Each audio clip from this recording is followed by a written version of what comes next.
name is Jennifer, and I'm addicted to true crime. My name is Jennifer, and I'm addicted to true crime.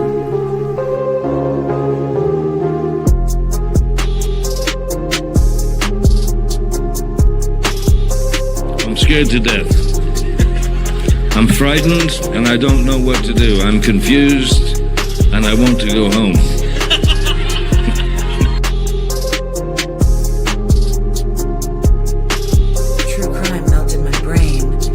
A YouTube channel. Tonight's case is not for everyone. The things that this woman, Kimberlee Singler, is accused of doing to her own children are unimaginable. Viewer discretion is advised. There will be very little commentary here in this video, but I am planning to go live on Saturday night at 8 p.m. Mountain, because we definitely need to talk about this case. Mike Allen, the district attorney, he described it as incredibly complex, and most homicide cases usually are, but this one is something else. So all I can really say is buckle up.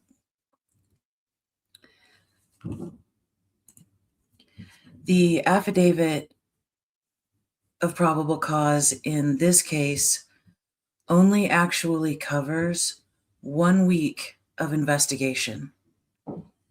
And that 1 week of investigation began with a series of lies and total misdirection. And it ended with the suspect fleeing custody.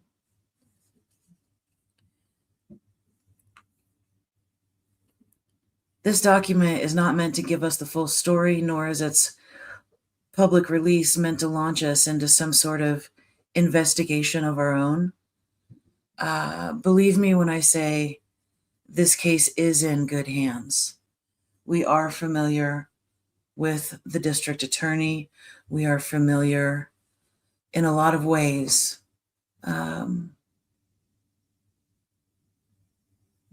This case is in good hands. That's all I mean to say. Let me see. The defendant's charges are now on your screen. There are 7 counts total. Plus at the bottom is a disclaimer about the now 13-year-old daughter of the defendant, who is the surviving victim.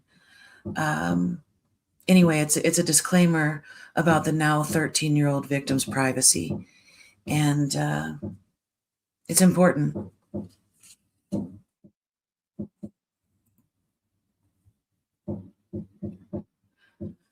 This 14-page document was heavily redacted in literally hundreds of places, but we will do our best. And you can follow along by downloading. There we go. You can follow along by downloading an open public copy of the affidavit on my website. And that link is up on the screen now. It was so heavily redacted that, I mean, I could share my screen with you, but I'm not reading off of the screen. I have to read off of the printed copy that I have in front of me, because it is marked up with, highlighters and notes and my best guess at which player goes in which redacted spot, so that the story makes a little bit more sense. But,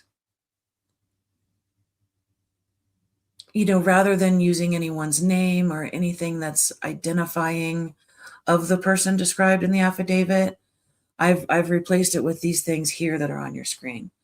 So we have an 11-year-old female at the time, obviously. And like I said, she was the surviving victim. We have a 9-year-old female who is deceased, 7-year-old male who is deceased. We have the children's grandmother, which I believe to be the maternal grandmother. We have the children's maternal aunt or uncle. We have the children's father, We have the father's third party. We have the father's attorney, the father's coworkers 1 and 2, and a foster parent.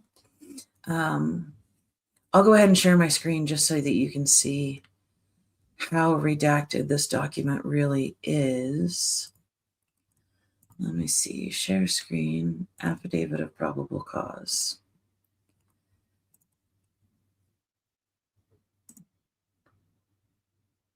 Okay. Let me remove this and add to stage. Bear with me. Okay. So looking at this affidavit, we go down here. See lots of empty spaces. And if I were to try and read it with just those blank spaces there, it would not make any sense at all. So I am going to just leave the link so that you can download the document for yourself and follow along that way if you want to. But I am just going to read off of this printed document. I mean, as you can see, it would be pretty much impossible, if not for all of the notes that I have all over this document. Okay, close that up. Get me back on the screen.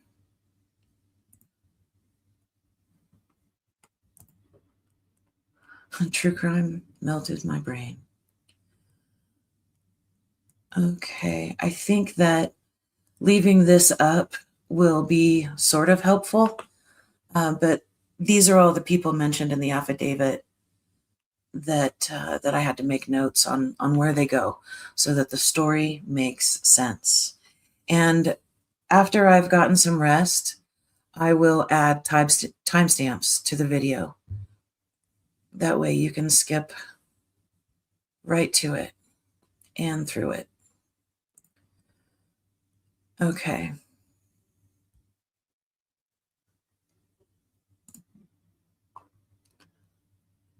There we go. So this is the affidavit of probable cause in Colorado's case against Kimberlee Singler. Happy New Year. Welcome to it. I won't be checking comments until I'm done reading the document. And please forgive me if I stumble.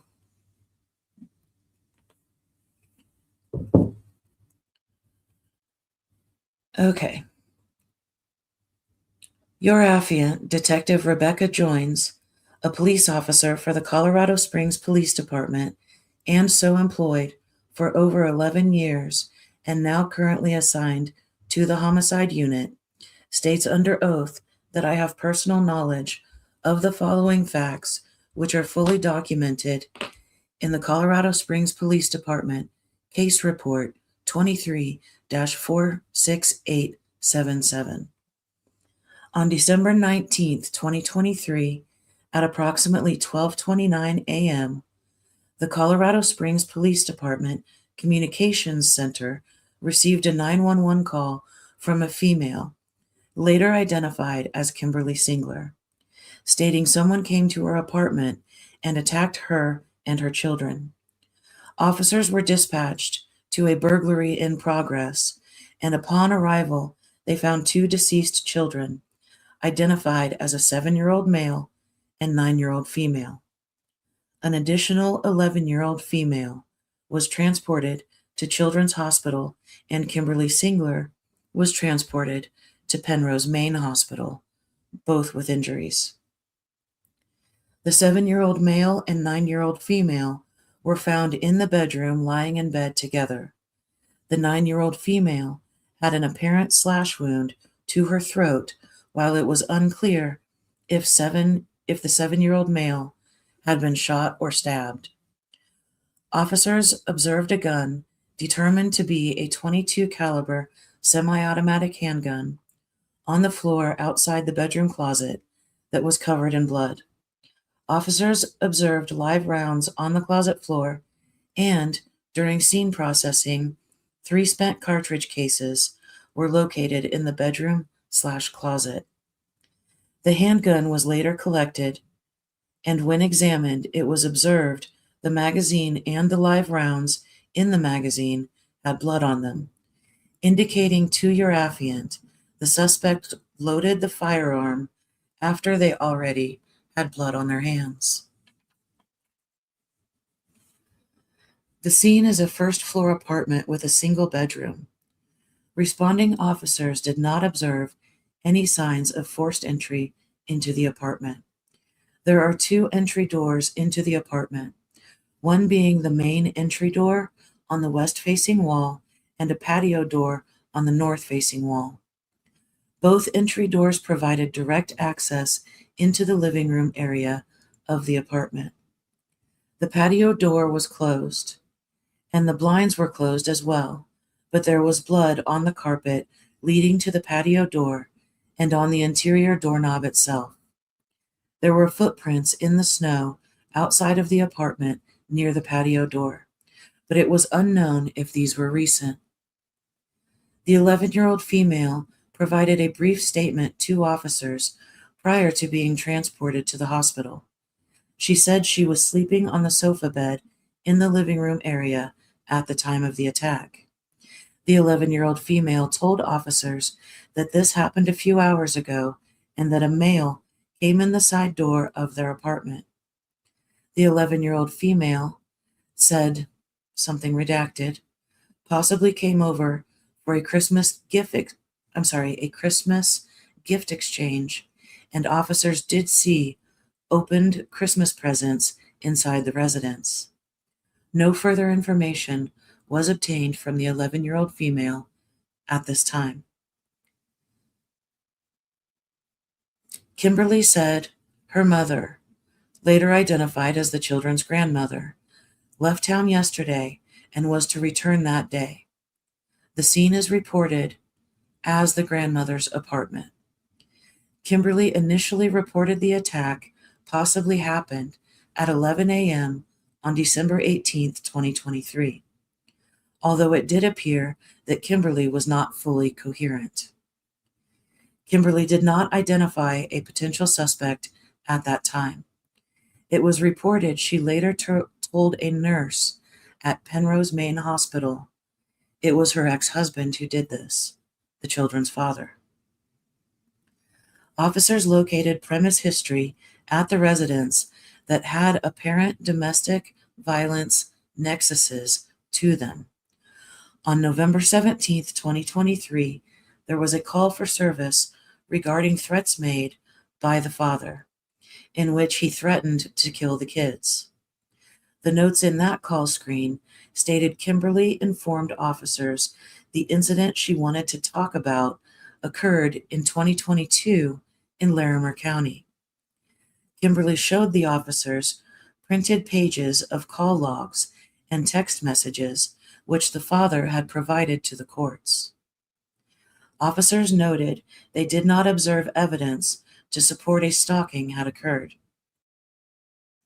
There have also been domestic violence-related protection orders and harassment calls for services as well between Kimberlee and her ex-husband. Due to the nature of the initial investigation, members of the CSPD homicide unit were assigned to this case to further the investigation. Your affiant located a domestic violence report from September 8, 2023, during which Kimberlee reported her ex-husband had pulled a knife on her during a custody exchange. The father told officers he walked up to Kimberlee's door and she came outside with some gifts to him from the kids. The father stated this was weird because normally the children come outside without Kimberlee, and he never sees her during their custody exchanges. The father stated Kimberlee was acting weird and shaking during their interaction. The father stated Kimberlee handed him a picture drawn by one of the children of a bag of leaves and something plastic that was wrapped in a paper towel. The father stated he grabbed the item in the paper towel and discovered it was a small paring knife with a 2-inch curved blade and a yellow handle. The father stated when he grabbed it, Kimberlee said, "Oh my God, what are you doing?" and went back inside. The father stated he then dropped the knife and left the area. The father stated he immediately thought that Kimberlee was trying to frame him because she isn't doing well with the custody battle. Your affiant looked into the divorce and custody proceedings in Larimer County and saw the custody arrangement was altered in November of 2023, and the father was awarded additional custody time. The court notes stated that the children were supposed to be transferred to the father on December 16th, 2023 through December 31st, 2023. On December 19th, 2023, at approximately 9:04 a.m., your affiant responded to the father's home in Greeley, Colorado, and informed him of the deaths of the 7-year-old male and 9-year-old female. The father explained that he had been working from approximately 11:30 p.m. on December 17th to approximately 2 p.m. on December 18th, after which time he returned home. Your affiant was able to confirm with the father's employer that he had clocked into work on December 17th at 11:28 p.m. and clocked out at 1:26 p.m. on December 18th. Your affiant was further informed that the father drove a truck route in Thornton, Colorado during that time. Your affiant was provided with records from the father's employer, which showed his GPS tracked route. These records confirmed that the father was driving in the area north of Denver at the time Kimberlee reported the attack had occurred in Colorado Springs.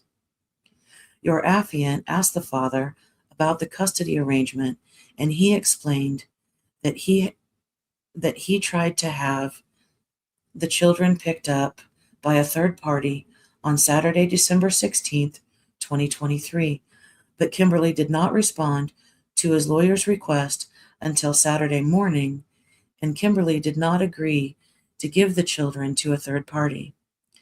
Kimberlee told the father's lawyer that she was out of town and wouldn't be back until Wednesday night.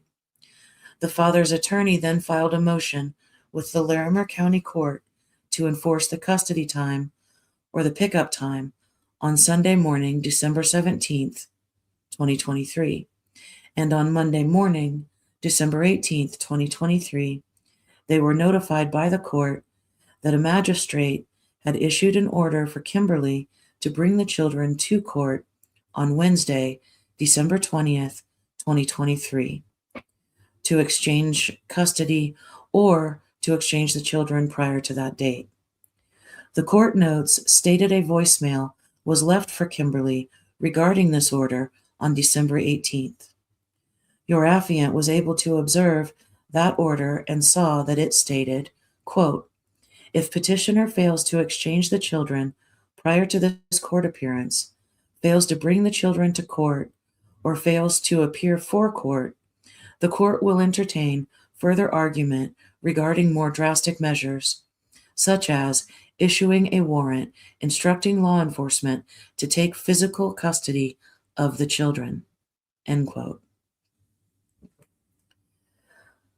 The father and a third party expressed concern that Kimberlee was involved in the deaths of the 7-year-old male and 9-year-old female, but could not provide any specific reason why or describe any threats she had made outside of Kimberlee telling him that he would never see the kids again during an earlier custody dispute in the summer of 2023.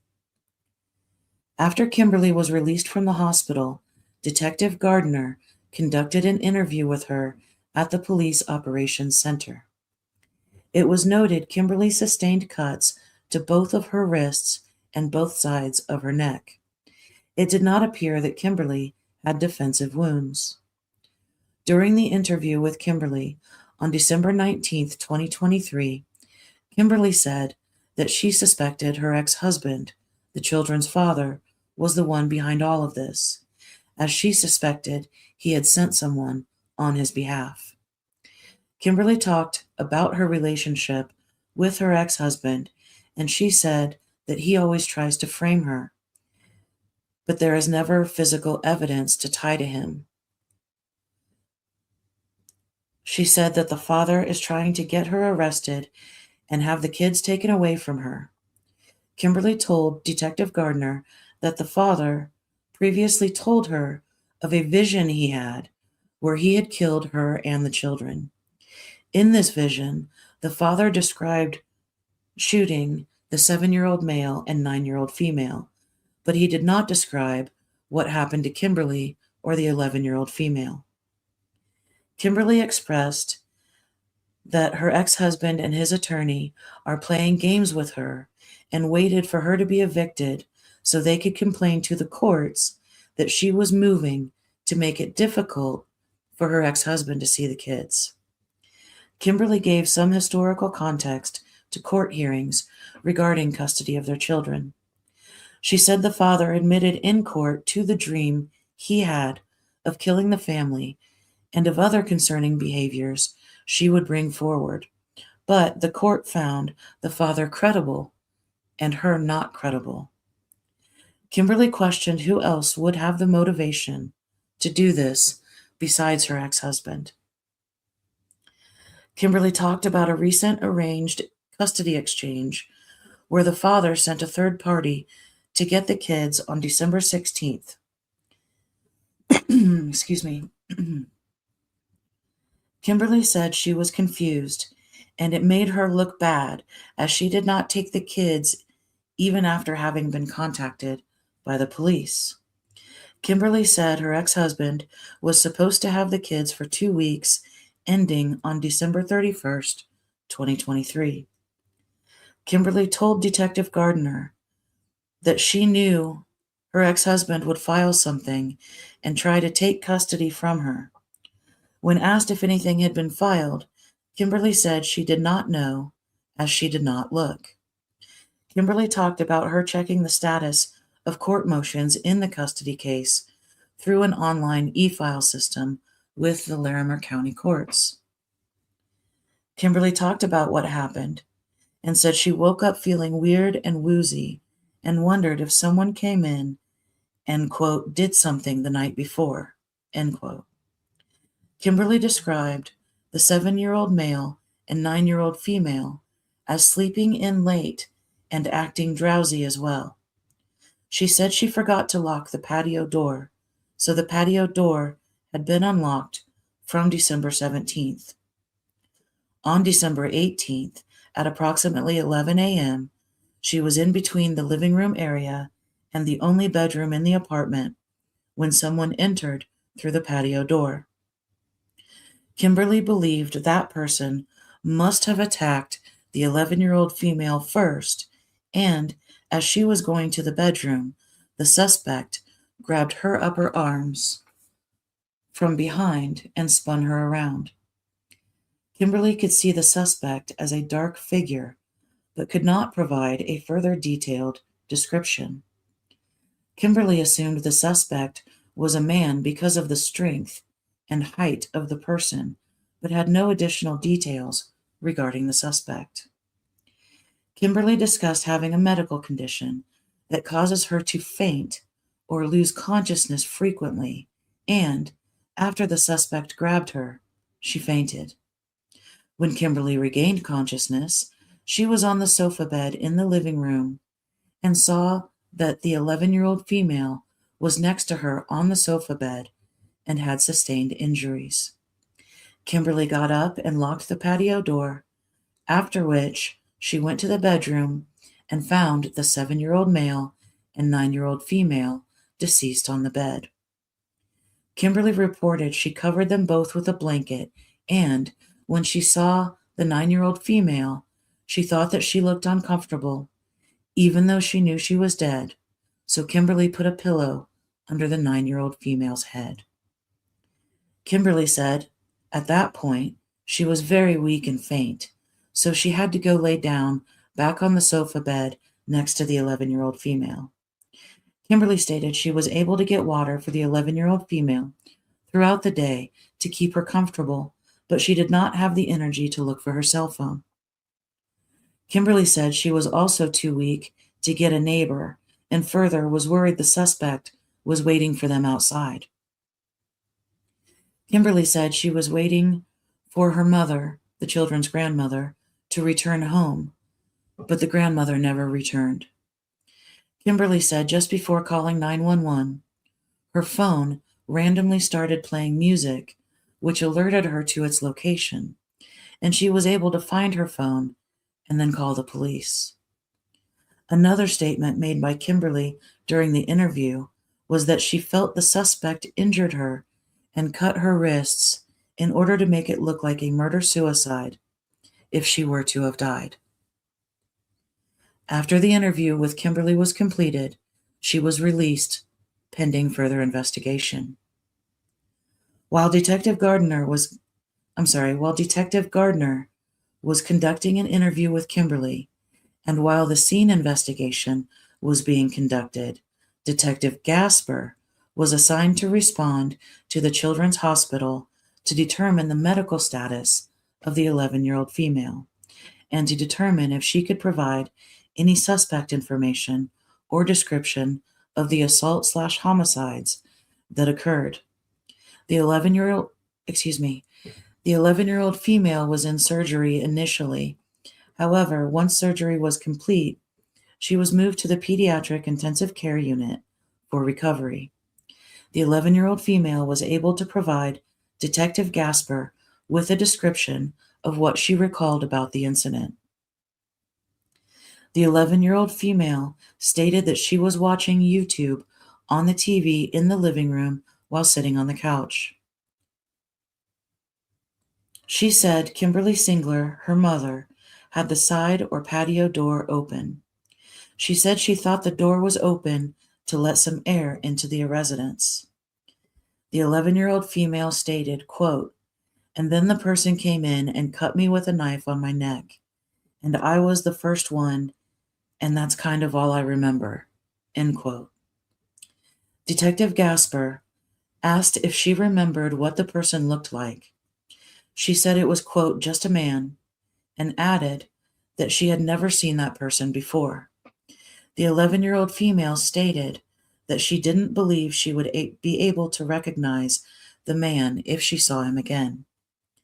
The 11-year-old female explained the door that was open led to an enclosed patio, and it was the patio door that was open.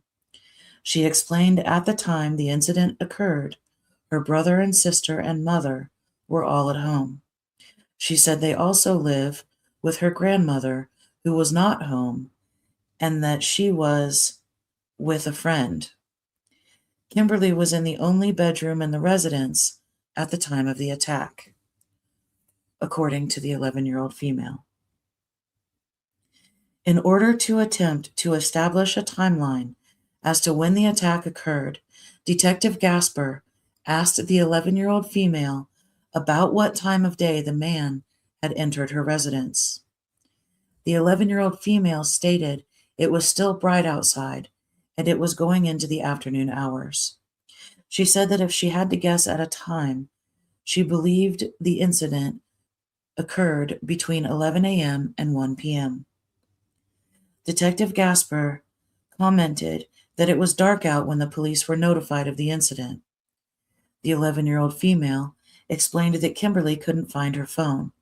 She described herself as laying around in the apartment, and she was in pain, and she encouraged her mother to try and find her cell phone to call for help. The 11-year-old female stated that Kimberlee was helping her get water while she was unable to find her phone. The 11-year-old female also stated that she tried to go to sleep, but she was awake for a while. She said she got some naps in during this time frame, however, but she was kind of awake.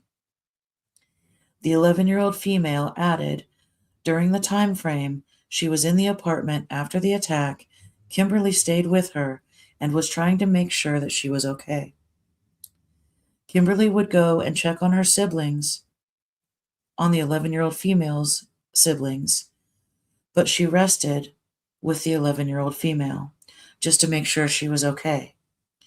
The 11-year-old female said they were resting in the living room on the couch. Detective Gasper inquired about whether there was any discussion about leaving the residence to try to find help. The 11-year-old female stated that she encouraged Kimberlee to try to go outside and ask for someone's help. The 11-year-old female stated the reason that Kimberlee was eventually able to find her phone was because loud Christmas music started playing on the phone, which allowed for Kimberlee to locate it and call the police. While at the hospital, Detective Gasper contacted the physician responsible for the 11-year-old female's care. And the rest of that statement is redacted. Detective Black and crime scene investigator Hartman conducted the scene investigation while interviews and additional follow-up activities described above were ongoing. There were several notable items of evidentiary value that were observed/collected during the scene investigation.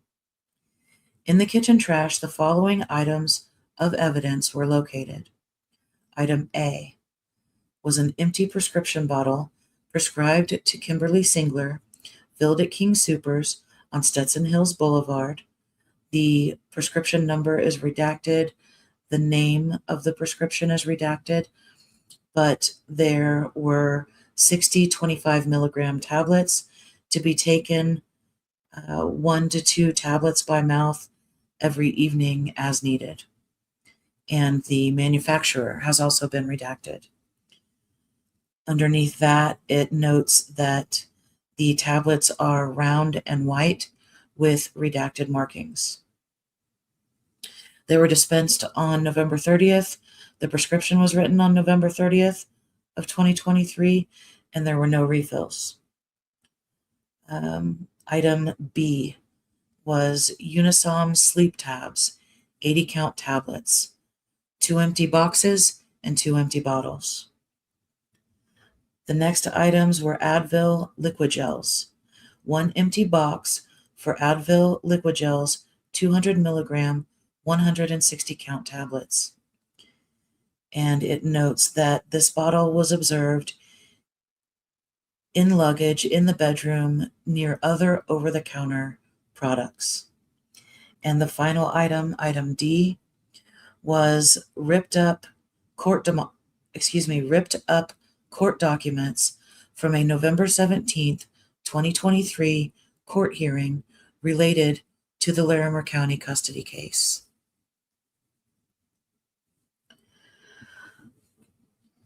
Phew. And I need to take a little break, and I will. Lawful Law says, Happy New Year's. Happy New Year to you too. This is some heavy stuff, and I am going to get back to reading it so that we can get back together Saturday night to discuss it all. But thank you for being here. Okay.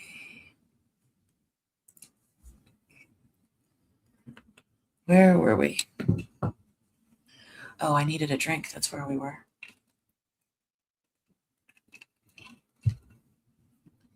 Okay.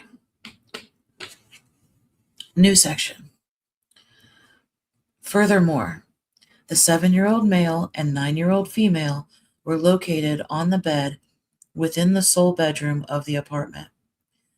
The 7-year-old male was laying on his back, facing up towards the ceiling, on the right side of the bed, as viewed, standing at the foot of the bed. His right arm extended downward toward his torso, and his right hand was resting on his stomach. The 9-year-old female was to the 7-year-old male's left and was laying on her right side, facing left. The 9-year-old female was observed to have significant injuries to her throat. After the El Paso County Coroner's Office responded to the scene, the 7-year-old male was moved. Investigators located a round white pill underneath the 7-year-old male's body. The pill had redacted markings on it. Also located in the bedroom, to the right of the bed, as viewed standing at the foot of the bed, between the closet and the bed, a .22 caliber semi-automatic firearm was located. The firearm was on the floor just outside of the closet. There was apparent blood located on the exterior of the firearm. When investigators ejected the magazine from the firearm, it was noted that there was apparent blood on the magazine and the ammunition contained within the magazine. This finding is consistent with the suspect handling the firearm after at least one victim had been severely injured, based on the quantity of blood located on the firearm.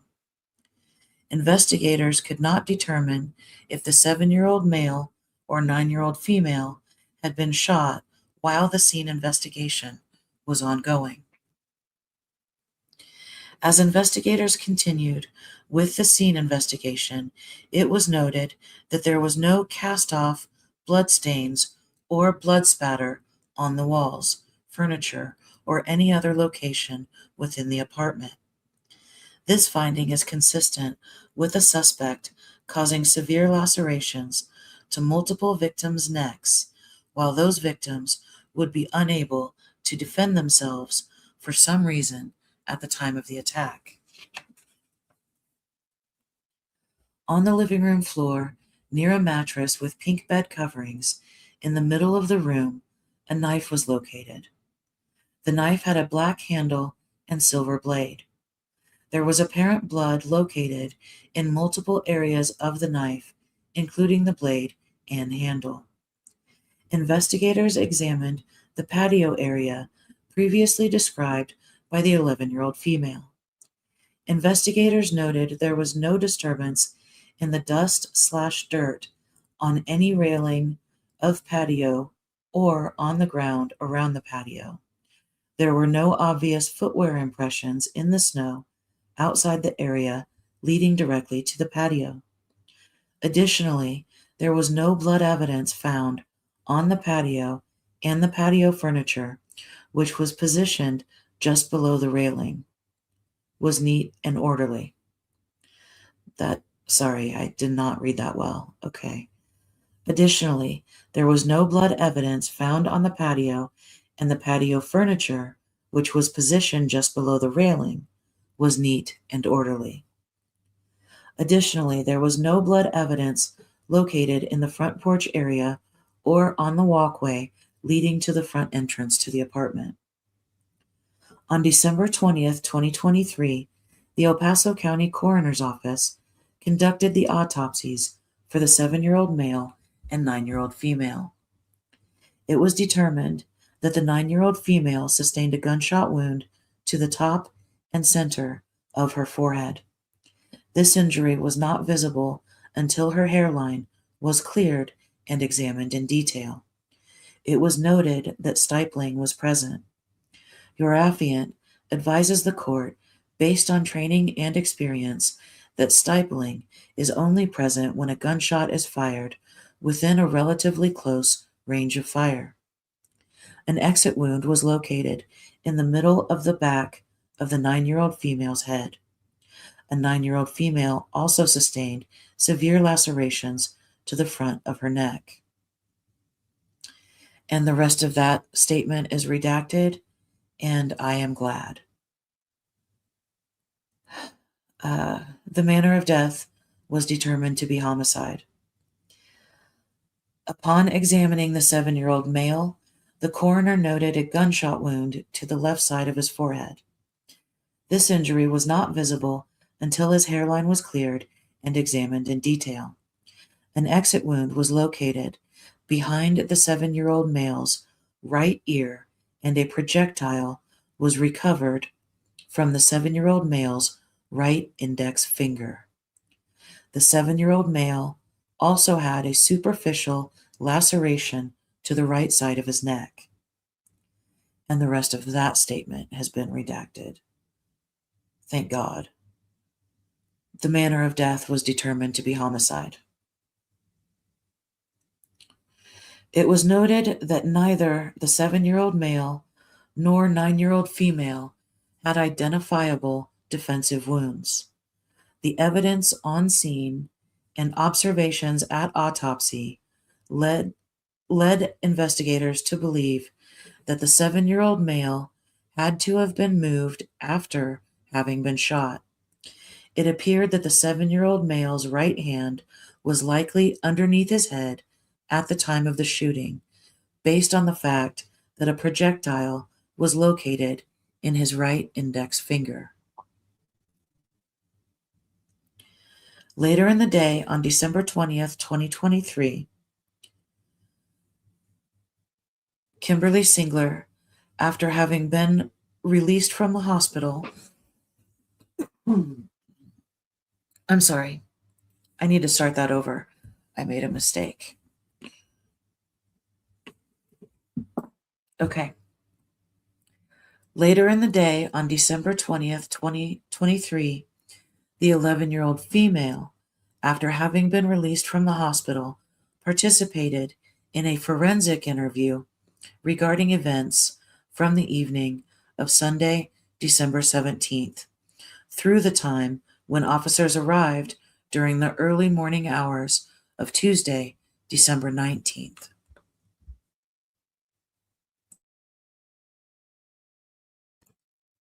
Sorry, I had to mute and cough. Okay, where were we? The forensic interview was completed by investigative specialist McKnight at the Police Operations Center. It should be noted that investigators did not observe the 11-year-old female to have visible defensive wounds during their interactions with her prior to, during, or after this interview. In addition to the above statement, the 11-year-old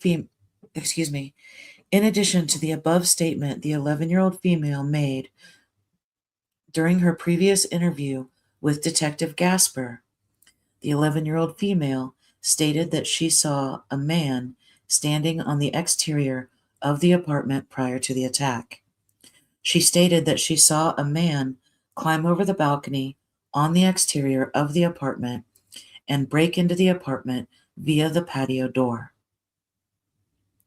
She described that this was the same person who attacked her and caused her injury.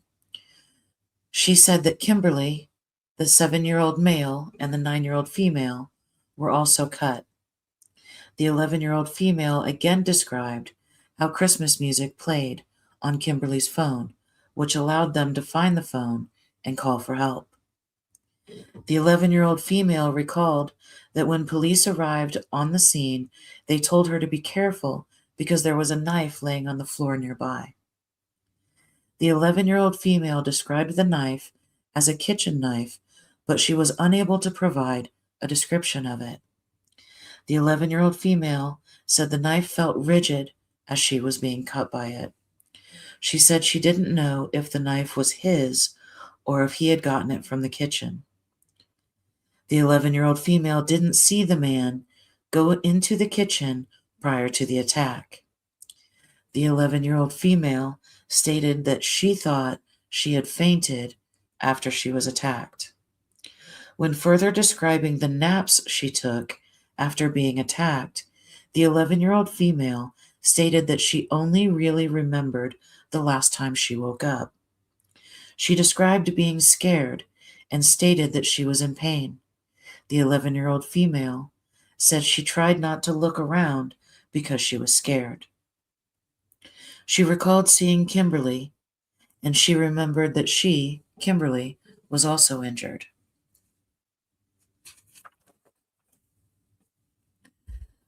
The 11-year-old female said Kimberlee did not talk to her about what happened during the incident, and Kimberlee was trying to comfort her. When discussing Kimberlee's actions, the 11-year-old female said she didn't really see Kimberlee looking for the phone. She described Kimberlee had cuts and was in a lot of pain. She said Kimberlee couldn't really look for the phone because she was in pain.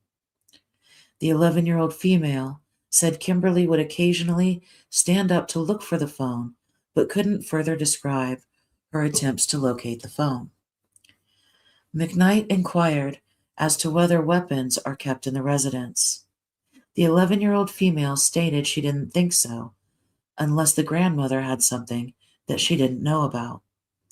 She speculated as to the possibility of Kimberlee having a gun, but said she didn't really know. The 11-year-old female stated she didn't recall hearing any gunshots during the incident.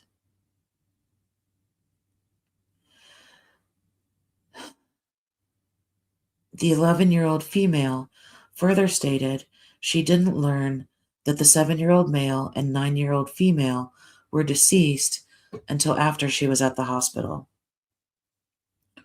When asked to better describe the scene, the 11-year-old female stated the window coverings on the patio door were open. The blinds were fairly straight, but were pointed downward slightly. She described the window coverings covered the length of the window. Your affiant advises the court that the living room blinds, the patio door blinds, and the bedroom blinds in the apartment were all in a fully closed position when officers first arrived on the scene.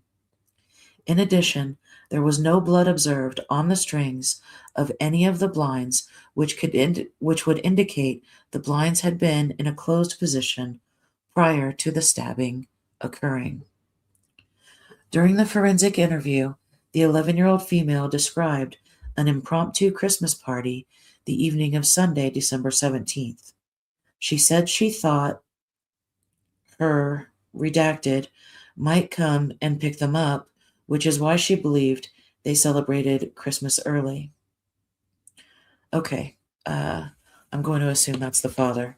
So she said she thought her father might come and pick them up. Sorry, making notes. Okay. She said she thought her father might come and pick them up, which is why she believed they celebrated Christmas early. She said Kimberlee was acting a little different that day because they were celebrating Christmas early. The 11-year-old female stated that Kimberlee wasn't telling them everything, and she stated that it was a complicated situation with her father. The 11-year-old female described that Kimberlee gave her, the 7-year-old male, and 9-year-old female medicine that same night, which they had never taken before. The 11-year-old female said they did have a cough, which is why Kimberlee gave them the medicine. The 11-year-old female said the medicine tasted disgusting and yucky. She further described the medication as having a powdery feel. She said that her brother and sister had to take extra medicine because she had been feeling better. The 11-year-old female said they also took cough syrup at Kimberlee's direction. The 11-year-old female stated Kimberlee gave them milk and water to help them drink the medicine and continuously apologized for them having to drink it. The 11-year-old female also stated she experienced an upset stomach after drinking the medicine and said she felt tired, but acknowledged it was normal for her to feel tired that time of night. It should be noted that the 11-year-old female did test positive for the flu while she was at the Children's Hospital. McKnight asked the 11-year-old female where Kimberlee got the medicine from. She said she believed that Kimberlee might have gotten the medicine from King Soopers, which is a local grocery store, because that is where she got all of the medicine. The 11-year-old female was asked to describe how Kimberlee gave her the medicine, and she told McKnight that she gave it to her in a mug with tan-colored exterior and blue-colored interior, which might have read, quote, "You are redacted and you are crazy," end quote. Based on the 11-year-old female's statements, photographs taken at the scene were reviewed, and a mug was observed which matched the wording provided by the 11-year-old female. However, the mug was actually white in color. A mug with a tan-colored exterior and blue-colored interior with the phrase "better late than ugly" was also observed in the photographs.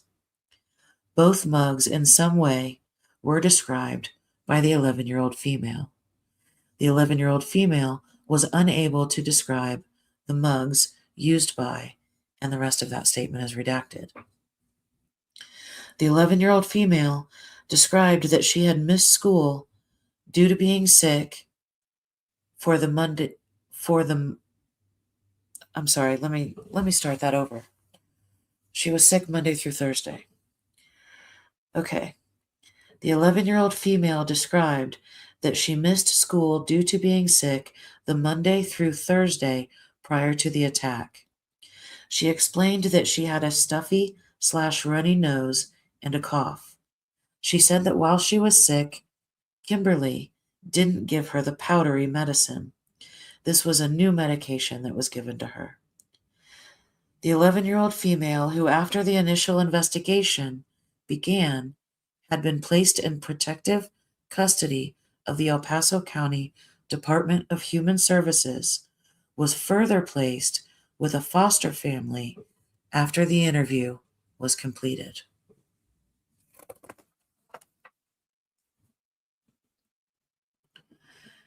Later in the evening on December 20th, 2023, Detective Gardner conducted another interview with Kimberlee. Detective Gasper conducted an interview with the grandmother simultaneously. Kimberlee made the following statements to Detective Gardner during this interview. Quick drink. Need a quick drink? We're getting there. We are currently on page 8 of 14. Okay. Kimberlee mentioned she was in between the living room and bedroom when she heard redacted and redacted talking, and she was grabbed, which caused her to nearly have a heart attack. She said she was spun around and everything was a blur. She said she remembered dark, as if they were wearing dark clothing. She said her mouth was covered before she blacked out. Kimberlee said she woke up on the bed by the 11-year-old female and was afraid the 11-year-old female had died. After realizing the 11-year-old female was alive, she asked the 11-year-old female how she was doing. After checking the 11-year-old female out, Kimberlee said she got up, was feeling woozy, but went to check on the 7-year-old male and 9-year-old female in the grandmother's bedroom where they were last seen. Kimberlee said she saw blank on the bed and a gun on the floor, so she checked on the kids. Probably blood. I think that's probably what was redacted there. I don't know why it would need to be. Kimberlee said she saw blood on the bed and a gun on the floor, so she checked on the kids. I do want to point out, this is not Mad Libs, and I could be wrong about some of this, but I'm sure you already figured that out. Okay. Kimberlee said she saw blood on the bed and a gun on the floor, so she checked on the kids. Kimberlee said she saw bullets in Blank's forehead, and she felt Blank's head, and she described the 7-year-old male as having a big bump on the left side of his head, so it seemed like he had been shot too. Oh, sorry, further notes.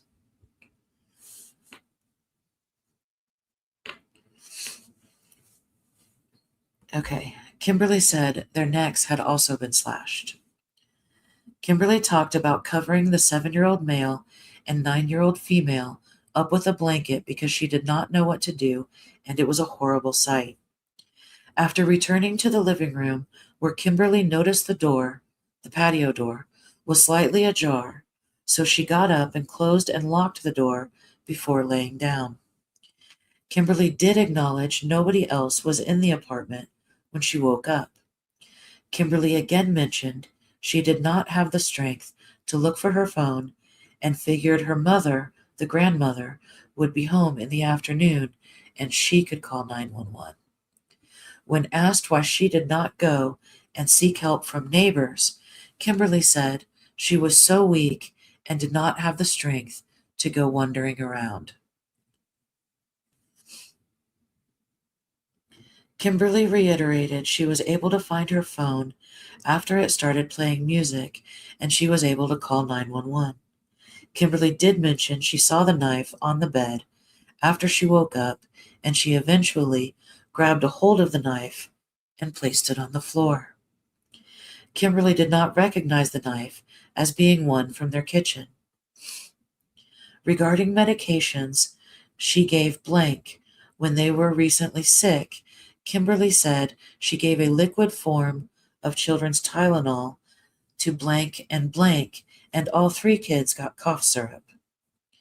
Kimberlee mentioned she recently got a prescription for a sleeping pill as she had been suffering from insomnia.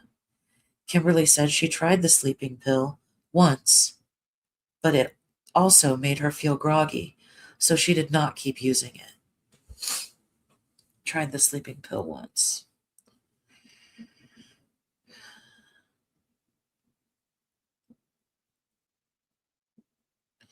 Kimberlee denied having any concerns with the grandmother, even though the grandmother knew the location of the gun inside the apartment. Kimberlee thought this was done by whomever was watching her in October of 2022. That is tough to read. I mean, we know now that she was obviously lying. Okay, so simultaneously, in another interview room, the grandmother made the following statements to Detective Gasper during their interview. So what I just read was what Kimberlee said. At the same time, this is what the grandmother was saying. Detective Gasper asked the grandmother to describe what had occurred in the 24 to 72 hours prior to the incident. The grandmother explained that there was a planned custody exchange between Kimberlee and her ex-husband on December 16th, which was Saturday.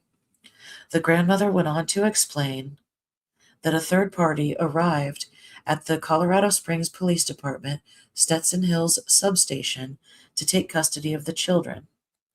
Kimberlee did not allow the third party to take custody of the kids because the kids were supposed to be exchanged between parties per the custody agreement.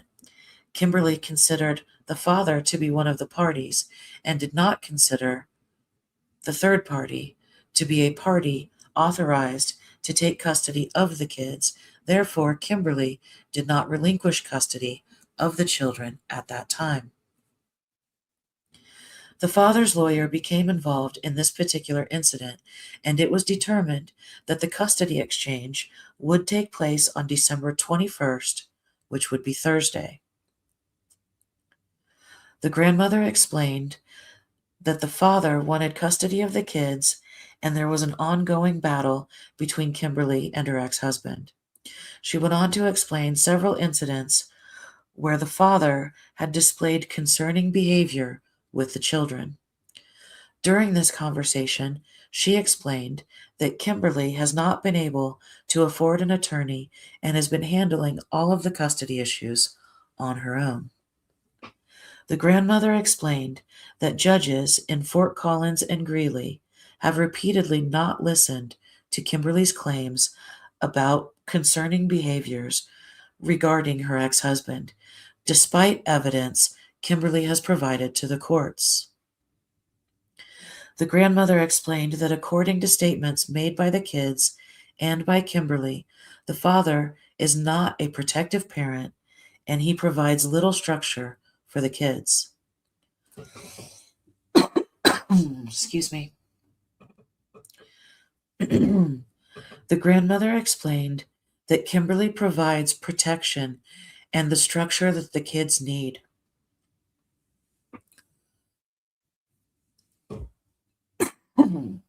Sorry.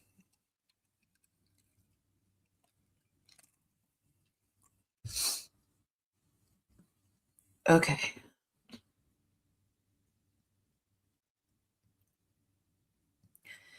Despite Kimberlee's efforts to restrict custody and parenting time, the courts repeatedly ruled that there was no evidence and they would give the father his custody and parenting or visitation time back, and extra time was awarded for the time that he missed while court proceedings took place. Let me just read that again.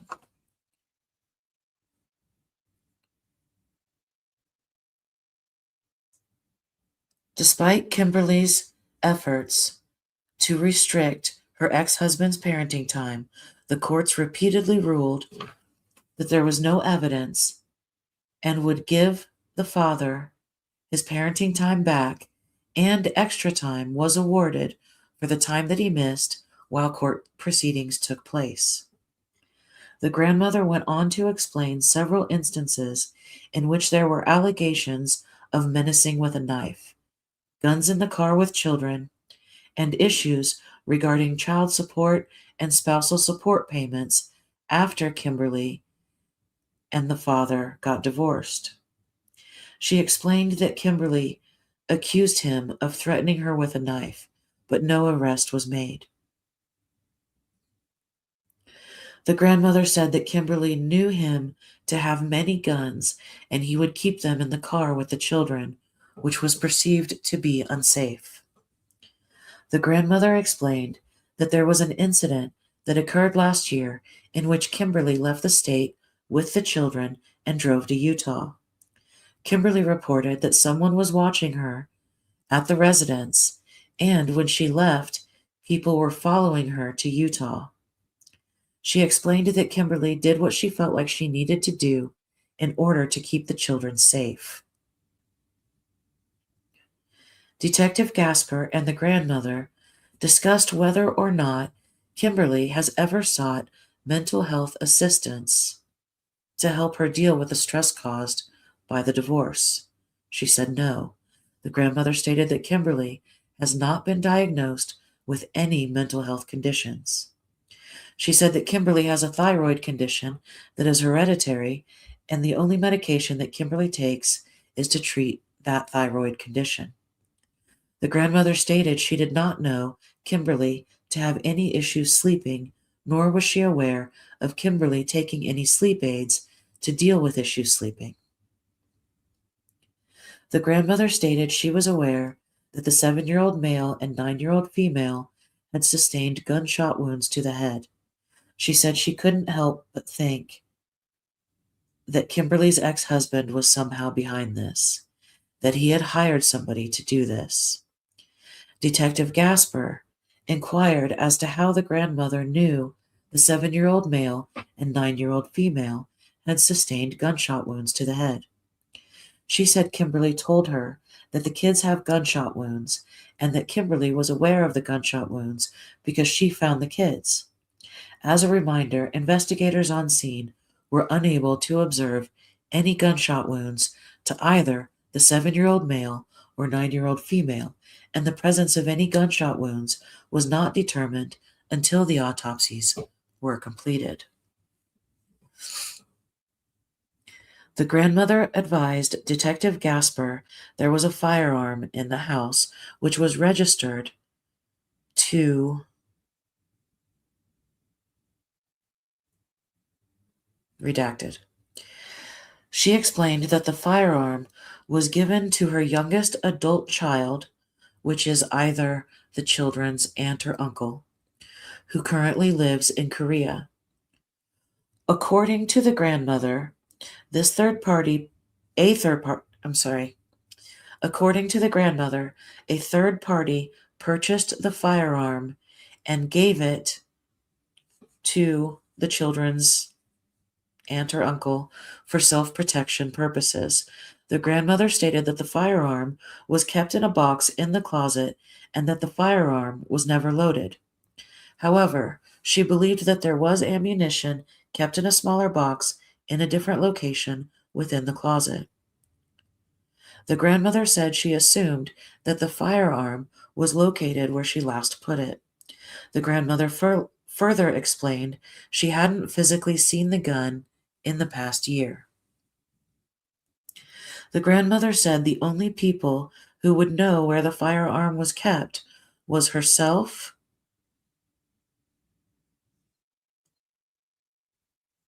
someone who's redacted, and Kimberlee. She explained that her residence is relatively small, as is her bedroom closet. She alluded to the fact that there are limited spaces for the firearm could be stored. She also stated she couldn't imagine Kimberlee being able to do something like this. The grandmother said Kimberlee really loved and protected the kids. The grandmother asked Detective Gasper what the 11-year-old female saw, and Detective Gasper told her that he couldn't provide her with specifics as to the 11-year-old female's statement. Detective Gasper advised the grandmother that the 11-year-old female was alive and did see some things during the incident. No specifics were provided regarding the 11-year-old female's statements. The grandmother stated that she was not home at the time of the incident. She explained that on December 17th, which was Sunday, she was with a friend and intended on spending one night at her friend's residence after they were going to go Christmas shopping that day. While she was away from home on December 18th, Monday, she reached out to Kimberlee several times and was unable to reach her. She said Kimberlee has a bad habit of not returning messages. The grandmother stated that she sent Kimberlee a message later in the evening on December 18th and advised her that she would be home early the following morning, December 19th, which was Tuesday. This message was sent to Kimberlee because the grandmother was watching a movie with her friend. It got late, and she decided to spend a second night at her friend's residence. Regarding the kids being ill, the grandmother stated that she, along with the kids, had been sick on and off since the week of Thanksgiving. She said the kids got sick twice during this time. The grandmother advised that one of them had a cough for an extended period of time. She said Kimberlee had also been sick during this time. The grandmother said Kimberlee took the kids to an urgent care a couple of times when they had the flu. The children were prescribed antibiotics to treat the illness and suppress the symptoms they were experiencing. The grandmother could not recall which doctor Kimberlee took the children to. According to the grandmother, in the days leading up to the incident, one had a cough and one had a runny nose. She said the illness symptoms did not appear to be too serious. She described that the symptoms she observed were symptoms of the common cold. Detective Gasper showed the grandmother photographs of a Unisom box that was located in the trash can at her residence during the scene investigation. The grandmother advised that the medication did not belong to her, and she could not explain where it came from.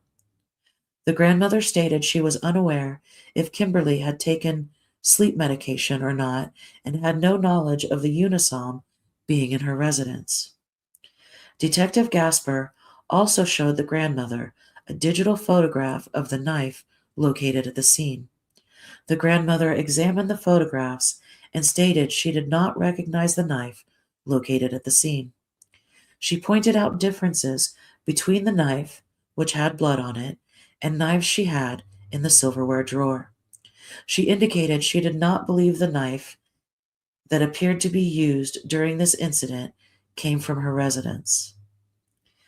The grandmother stated that she knew that Kimberlee had knives of her own that were Cutco brand, which were kept in the detached garage for storage, which is located near her residence. She advised that Kimberlee's knives were being stored in a box in garage number 18. The grandmother consented to a search of the garage, which was later completed by your affiant, and the knives were sealed in storage boxes.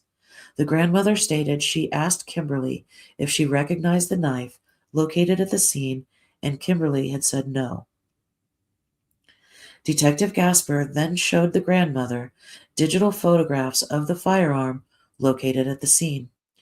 She identified this as being the same firearm that she kept in her closet. She described the firearm as being a Beretta. She also identified the magazine, which was depicted in a separate photograph. The grandmother told Detective Gasper that Kimberlee had also stated that she thought she, the grandmother, would be coming home on Monday afternoon. The grandmother reiterated that she felt like something could possibly have been wrong when Kimberlee did not respond to her messages on December 18th, 2023. The grandmother recalled Kimberlee told her after the incident that the firearm kept in her apartment was used to shoot the children. The grandmother asked Kimberlee how anyone would have known where the firearm was. Kimberlee's response was, quote, "Somebody must have been watching me," end quote. The grandmother said it was far-fetched that somebody would have been watching Kimberlee if she manipulated the firearm. The grandmother also questioned why Kimberlee would want to look at the firearm to begin with. Okay.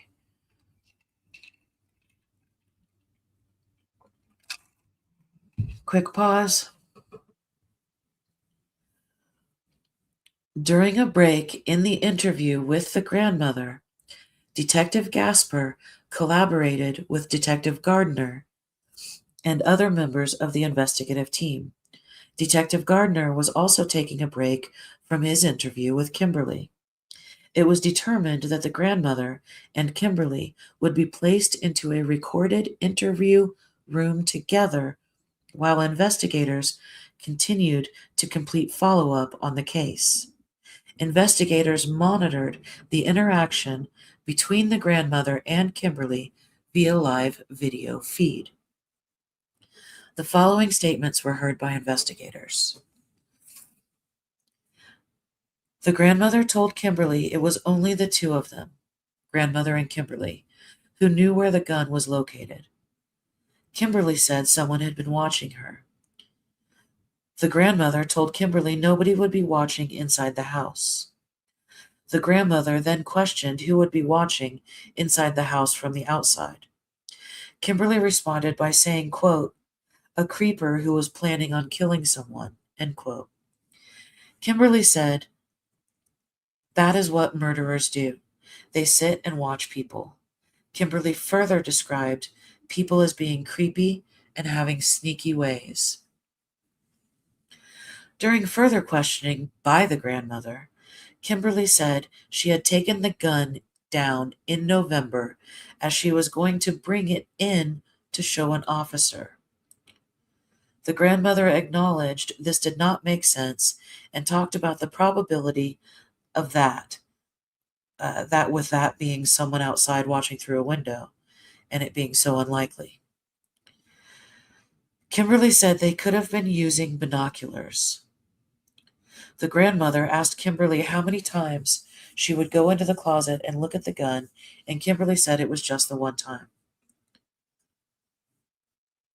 The grandmother commented that the person would have to be there at the right time, to which Kimberlee said they would have had to have been consistently watching her. The grandmother asked Kimberlee if she had been taking sleeping pills. Kimberlee said yes, as she had not been sleeping. The grandmother told Kimberlee she was so secretive about what she does, but Kimberlee denied this. Kimberlee mentioned her sleeping patterns were off, so she had tried some sleeping pills. The grandmother asked if Kimberlee had taken them all, and Kimberlee said she had taken one whole bottle. The grandmother said she was really upset, and she appeared to be referencing what this investigation is about. Kimberlee responded by saying she was too, but said she really wanted to leave because it was taking a long time. The grandmother told Kimberlee that the 11-year-old female knew who attacked her. Kimberlee questioned that the 11-year-old female knew and further said that was interesting. Kimberlee looked at the grandmother after this was mentioned, but never asked who the 11-year-old female said had attacked her. The grandmother, referring to the 11-year-old female, said, "Poor child," and Kimberlee responded by saying, "Yeah." While talking about custody arrangements and who would make decisions about burials, Kimberlee said she had custody, but then commented that they, presumably the father and his attorney, technically filed their order on the same day, December 18th. Kimberlee said she did not know if they said he would get custody of them until the hearing, or if she was just giving the kids to him until the December 31st, as it was his parenting time. Detective Gardner entered the interview room with Kimberlee and the grandmother. Detective Gardner mentioned that based on interviews and physical evidence at the scene, there were things that did not add up. As a result, DHS would not allow supervised visits with the 11-year-old female.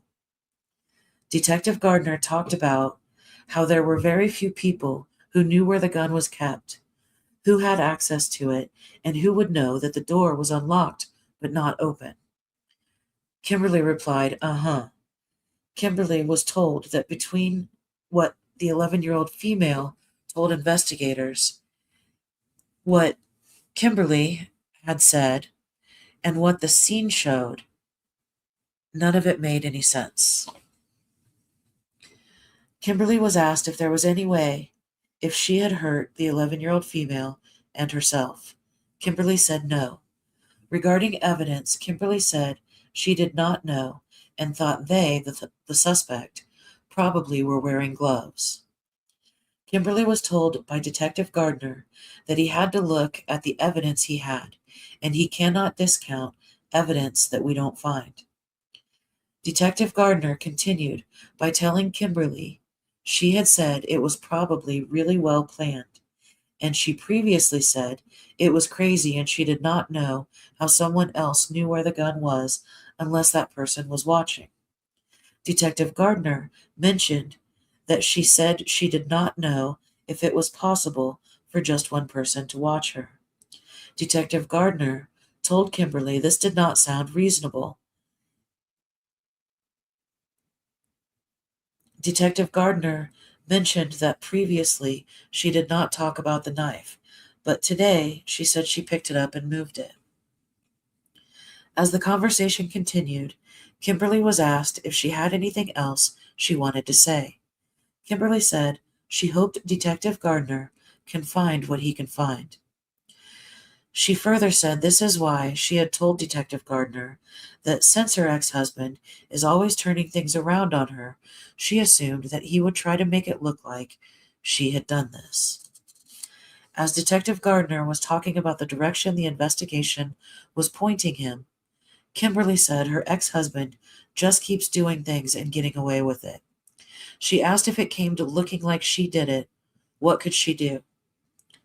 Kimberlee was told that she has provided lots of examples of what her ex-husband has done, being manipulative, spinning things,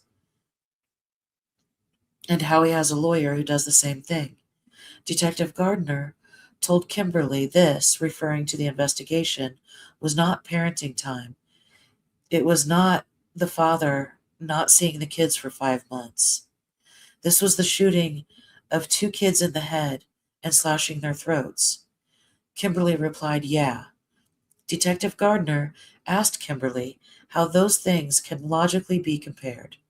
Kimberlee responded by saying that aside from the fact that her ex-husband has always been abusive and a liar, he has told her in the past that he has fantasized about killing them, and he had talked to demons and would be okay if something bad happened.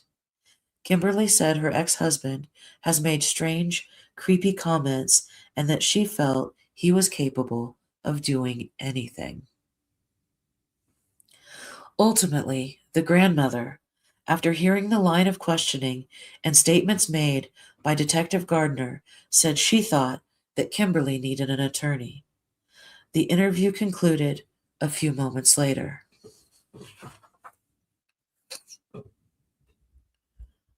On December 21st, 2023, your affiant conducted a follow-up interview with the father at the Police Operations Center.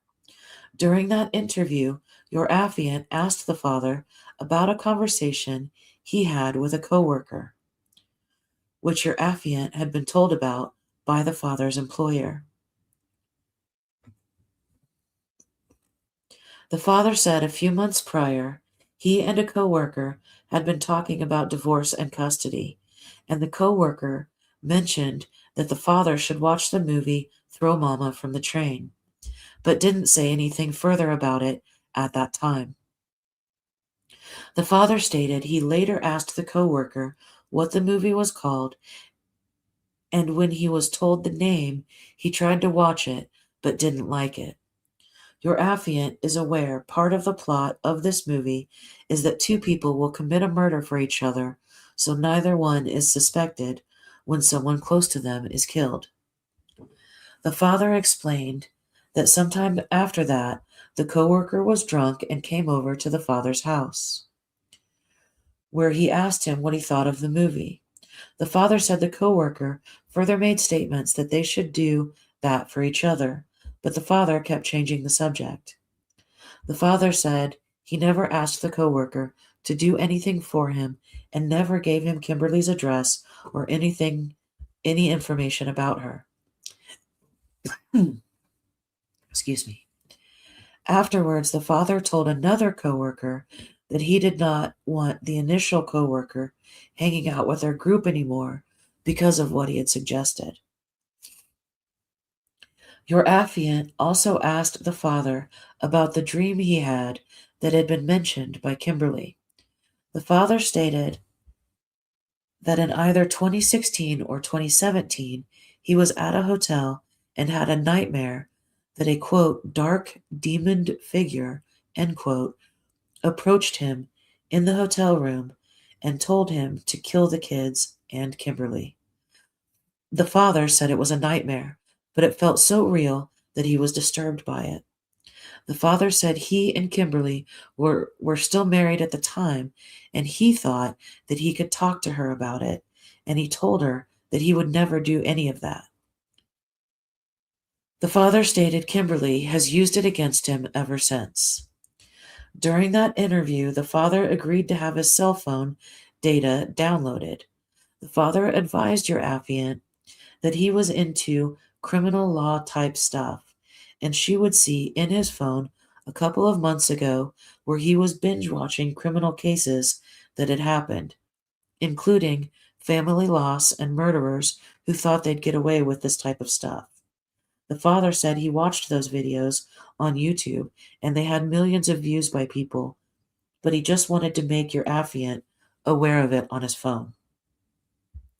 Your affiant contacted coworker 1 regarding the statements previously made to the father. Coworker 1 said he was intoxicated when he was at the father's house and denied making the statements described by the father.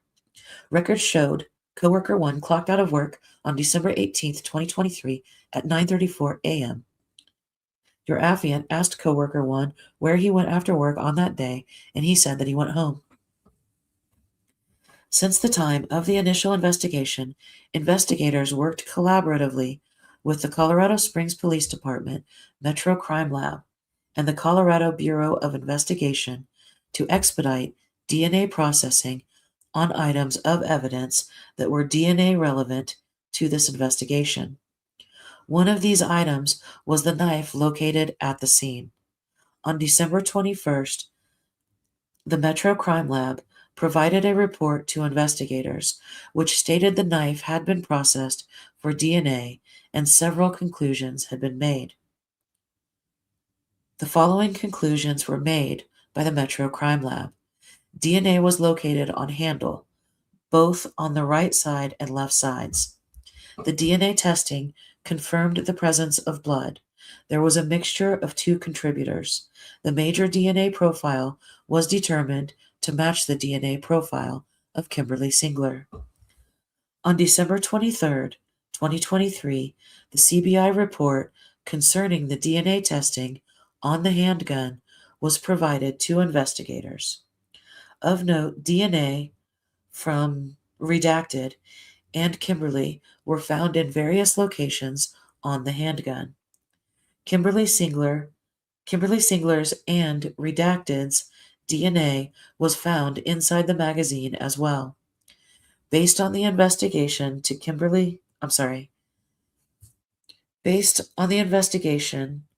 to this point,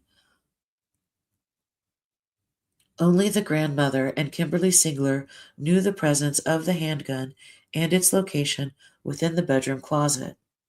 The grandmother was not home on December 18th when the attack occurred. Therefore, it can logically be deduced that Kimberlee was the individual manipulating the handgun, which caused her and Redacted's blood to get into the magazine.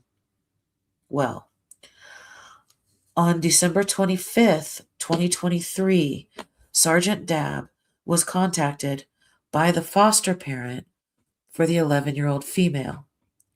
The foster parent told Sergeant Dabb that the 11-year-old female told her the truth about what happened and that she had lied to everyone before. When asked what the 11-year-old female said happened, the foster parent reported the 11-year-old female said Redacted did it and told her, Redacted, to lie about it. And then there are multiple paragraphs redacted. It goes on to say, the 11-year-old female mentioned she had been feeling awful about the lie. And then another statement is redacted, so this picks up mid-sentence. She asked Kimberlee to call 911, and Kimberlee told her she couldn't find her phone. The 11-year-old female thought it was hours from the time she asked Kimberlee to call when she actually called 911. The 11-year-old female talked about the Christmas music playing from Kimberlee's phone and said that was when Kimberlee found her phone and said she could call 911. The 11-year-old female also talked about the adventure, which went on for about a month sometime in 2022. The 11-year-old female said Kimberlee took them from their house and drove them for hours before telling them they were going to stay in a hotel. The 11-year-old female stated Kimberlee told them they were being chased by demons and people who were doing witchcraft. She said Kimberlee told them not to tell anyone. She had said that because she would sound crazy. Your affiant would note on December 24th, 2023, a missing persons report was taken for Kimberlee Singler. Kimberlee's mother, the children's grandmother, reported that she had last spoken to her daughter on December 23rd at approximately 7:30 p.m. and later received a text message that Kimberlee was going to see a movie. When the grandmother woke up on December 24th, she saw Kimberlee's vehicle was not in the parking lot of the hotel they were staying at, and she was unable to locate Kimberlee. The grandmother told officers the last time she went missing, she was found in St. George, Utah, and Kimberlee had recently spoken about wanting to live in Florida.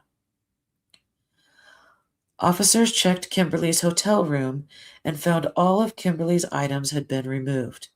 At the time of this affidavit, your affiant has not been able to confirm where Kimberlee Singler is located. Based on the information listed in this affidavit, your affiant believes Kimberlee Singler is a danger to her 11-year-old daughter, to her mother, and possibly also to the children's father or her ex-husband. She is also a risk of fleeing the jurisdiction. Spoiler alert, she did. The whole damn country. Because of that, your affiant is requesting an elevated bond of $10 million.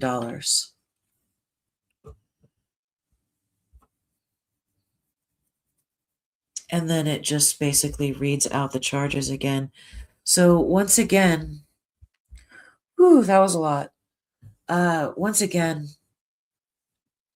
this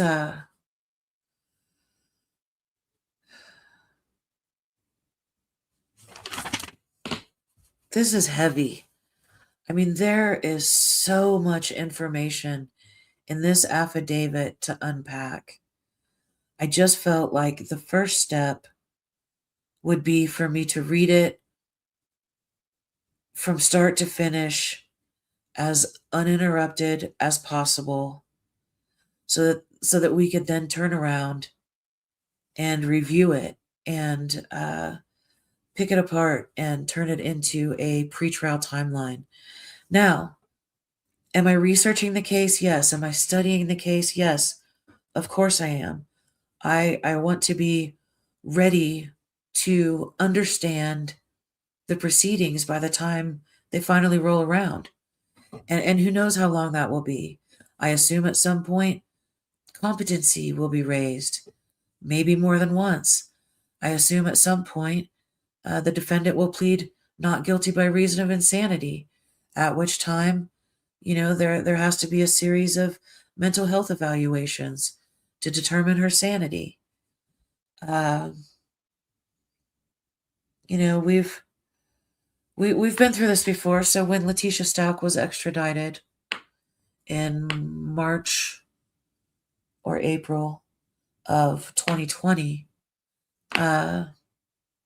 she didn't end up going to trial until May of 2023. I don't know that we will be waiting as long on this case. We'll just have to see how it goes. But I will certainly be following it every step of the way and report my findings. But I say all that to say, yes, we're diving in. Yes, we are mad-libbing some of the redactions, but with all due respect. I understand not wanting to identify people who are in the affidavit. I'm not sure why words like blood had to be redacted, but anyway, we are going to study it. We are going to pick it apart. I do not encourage, any further investigation. Well, like I said earlier, this case is in good hands. We're not investigating the case. I have no intention on further complicating the already quite complicated work of detectives on this case. Mike Allen, the same Mike Allen who prosecuted Letitia Stalk, is the district attorney on this case, and I know that we're in good hands. All that being said, it is now approximately 1:30 on January 1st, 1:30 a.m. on January 1st of 2026, according to the Mountain Time Zone, and I am exhausted. I am going to go to bed, but I will see you Saturday night at 8 p.m., and we will begin to tear this thing apart. Thank you for being here, and I will see you then. Good night, and Happy New Year.